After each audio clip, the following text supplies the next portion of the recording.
Assalamualaikum warahmatullahi wabarakatuh. Di sini kami dari kelompok 3 akan mempresentasikan materi pendekatan pembelajaran IPS sekolah dasar. Sebelumnya, terima kasih kepada Bapak Iwan Firmansyah MPD selaku dosen mata kuliah IPS kelas tinggi yang sudah memberi kesempatan untuk kelompok kami berpresentasi. Dari kelompok 3 terdiri dari 3 anggota. Yang pertama, saya sendiri Amelia Putri selaku moderator. Yang kedua, Meisi Indriani Puspitasari selaku pemateri. Dan yang terakhir, Rian Syarif selaku pemateri 2. Baik, terima kasih moderator atas waktunya. Di sini saya akan menjelaskan mengenai pendekatan kognitif. Belajar kognitif sebagai proses memfungsikan unsur-unsur kognisi, terutama unsur pikiran, untuk mengenal dan memahami stimulus yang datang dari luar. Aktivitas belajar pada diri manusia ditekankan pada proses internal berpikir, yakni proses pengelolaan informal. Teori ini lebih menekankan pada aktivitas belajar yang merupakan suatu proses yang terjadi dalam akal pikiran manusia.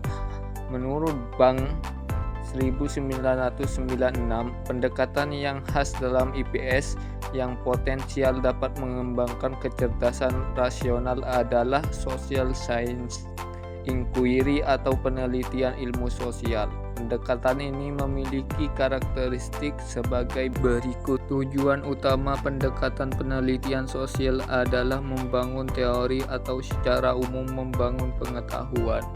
Untuk membangun pengetahuan atau teori diperlukan fakta konsep dan generalisasi. Pendekatan penelitian sosial untuk murid SD tentunya harus disesuaikan tingkat perkembangan kognitif anak usia kelas 4, 5, dan 6 karena mata pelajaran IPS diajarkan di kelas-kelas itu.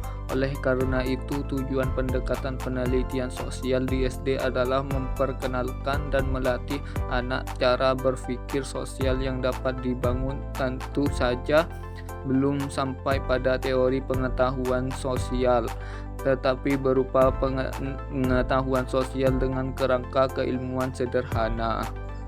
Proses penelitian, proposisi atau pernyataan, dan generalisasi atau kesimpulan selalu terbuka untuk direvisi atau diperbaiki, disempurnakan. Proses dan produk ilmu pengetahuan selalu bersifat interaktif. Metode ilmiah memungkinkan para ilmuwan merevisi dan menyempurnakan teorinya. Bagi siswa SD, proses penelitian berfungsi sebagai media untuk mengenal gejala-gejala sosial dan perkembangan masyarakat dengan menggunakan kacamata atau cara kerja ilmu penelitian. Model-model penelitian sosial pada dasarnya merupakan pengembangan lebih lanjut dari model dasar penelitian sebagaimana Anda pelajari dalam modul 12 mata kuliah strategi belajar mengajar, yaitu model pembelajaran di kelas tinggi. Tentunya Anda dapat membayangkan modelnya dan bentuknya sebagai berikut. Yang pertama dimulai dari masalah, kemudian hipotesis, data, kemudian kesimpulan. Selanjutnya ada pendekatan sosial personal dan perilaku dalam pembelajaran IPS sekolah dasar. Pendekatan sosial personal dan perilaku pada prinsipnya merupakan bentuk sentuhan pedagoginya terhadap dimensi sosial dan personal atau dimensi intelligence emosional atau emotional intelligence. Menurut Goleman tahun 1996, dengan mempelajari mata pelajaran IPS di sekolah dasar, diharapkan siswa dapat mengenal konsep-konsep yang berkaitan dengan kehidupan, serta dapat menerapkannya dalam kehidupan sehari-hari.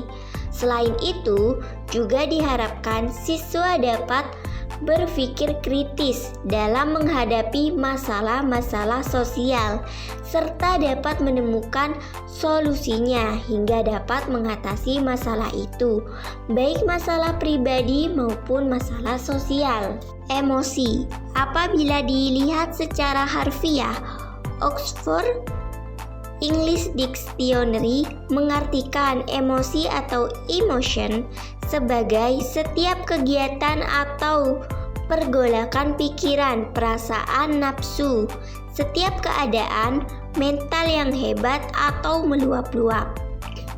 Kita terbiasa menemukan emosi sebagai gambaran kemarahan, kesedihan, kekecewaan, dan lain-lain. Dalam ilmu psikologi, emosi diartikan sebagai pola reaksi kompleks yang melibatkan pengalaman, perilaku, dan fisiologis yang digunakan untuk menangani masalah atau peristiwa penting yang dialami individu. Baik, selanjutnya adalah sikap. Dengan rumusan sederhana, sikap dapat dipahami sebagai kecenderungan seseorang untuk berbuat berkenan dengan objek atau situasi. Sikap dapat bersifat senang atau tak senang, takut atau berani, penuh perhatian atau acuh tak acuh, sayang atau benci, dan bertanggung jawab atau lepas tangan. Dilihat dari kadarnya, sikap juga dapat bersifat simpleks atau sederhana, atau dapat pula bersifat multipleks atau rumit. Perilaku sosial.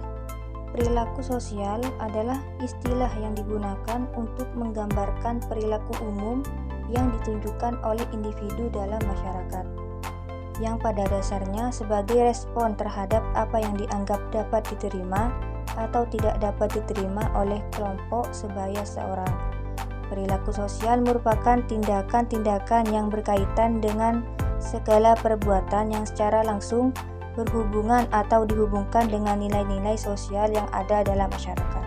Baik, kesimpulan materi kali ini yaitu teori belajar kognitif memfokuskan kepada bagaimana dapat mengembangkan fungsi kognitif individu agar dapat belajar dengan maksimal. Faktor kognitif merupakan faktor utama yang perlu dikembangkan oleh guru dalam membelajarkan peserta didiknya, karena setiap anak sangat dipengaruhi oleh sejauh mana fungsi kognitif peserta didik dapat berkembang secara maksimal. Baik, sekian presentasi dari kelompok 3. Kurang lebihnya kami mohon maaf. Terima kasih. Wassalamualaikum warahmatullahi wabarakatuh.